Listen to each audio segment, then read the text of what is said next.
Hello, my name is Levi Gallegos, and I will be discussing the manufacturing process of ice cream. Um, so I just really wanted to start that I love ice cream, and I know many individuals throughout the world are a big fan of ice cream.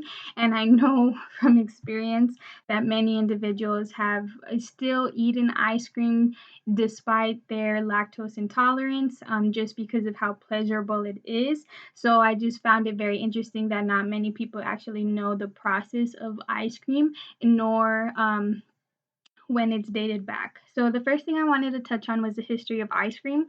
So ice cream is an ancient dessert that is still thoroughly enjoyed to this day. It can be dated back to 2nd century BC. It can also be noted that historical figures such as Nero Claudius Caesar and King Solomon were fond of the delicious dessert.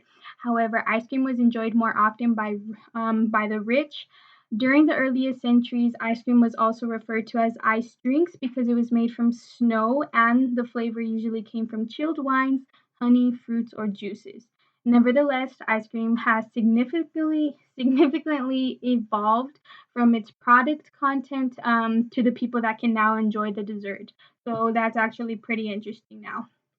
But stepping into how the process of ice cream is made, the first step in making ice cream in a production manufacturing is blending the mixture. So the first thing is that the milk arrives at the ice cream plant in refrigerated tanker trucks from local dairy farms, and then the pipes bring the milk in pre-measured amounts to stainless steel blenders, which is seen on the screen. The pre-measured amounts of egg, sugar, and additives are blended within the milk for 6 to 8 minutes, and you can see that it sort of starts to form.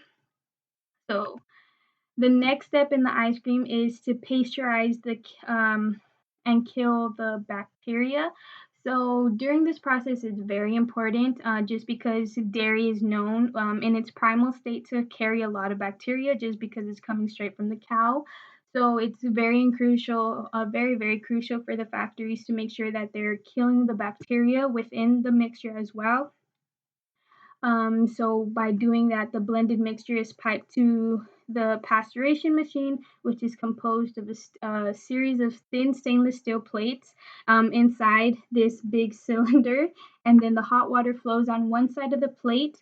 Then the cold mixture is piped through on the other side. The water warms the mixture to a temperature, effectively killing any existing bacteria. So basically, just hot water has to be present, and then the blended mixture has to be really just flown through just to make sure that they kill it off. Then the next step for the ice cream process is homogenized. That the ice cream is homogenized to produce a consistent texture. So, seeing as a mixture is still pretty blended, it's lumpy, especially with the sugar and the eggs and everything like that. It's just not to its ice cream form. So, with the application of intensive air pressure, the hot mixture is forced through a small opening into the homogenizer. This breaks down the fat particles and prevents them from separating from the rest of the mixture. So really just making sure that the mixture altogether stays together and intact. And in the homogenizer, the mixture is continuously blended as it is drawn into the pump. After the ice cream is then homogenized, it is set to cool and rest in order to blend the flavors. So pretty much just during this state is that the ice cream really needs to just be able to cool off, especially because it's still in a hot consistency. So it really needs to be able to cool for the next step. Just because if it's still in its hot state, then the flavors won't be able to blend in with the mixture. So again, soon after the ice cream is cool and rested, it is time to flavor the ice cream. So the ice cream is pumped to stainless steel vats, which you can see the worker is standing in front of, and each holding up to 300 gallons of the mixture.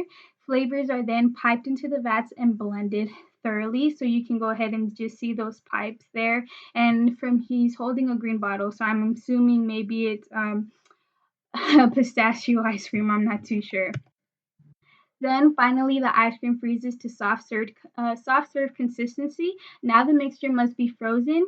It is pumped into continuous freezers that can freeze up to 700 gallons per hour. While the ice cream is in the freezer, air is injected into it. When the mixture leaves the freezer, it has a consistency of soft serve ice cream. So it's really important for them to pump air into the ice cream just so it can really fluff it up, in other words, and just to get it to a soft serve consistency, just so it doesn't feel like we're trying to eat rocks, really.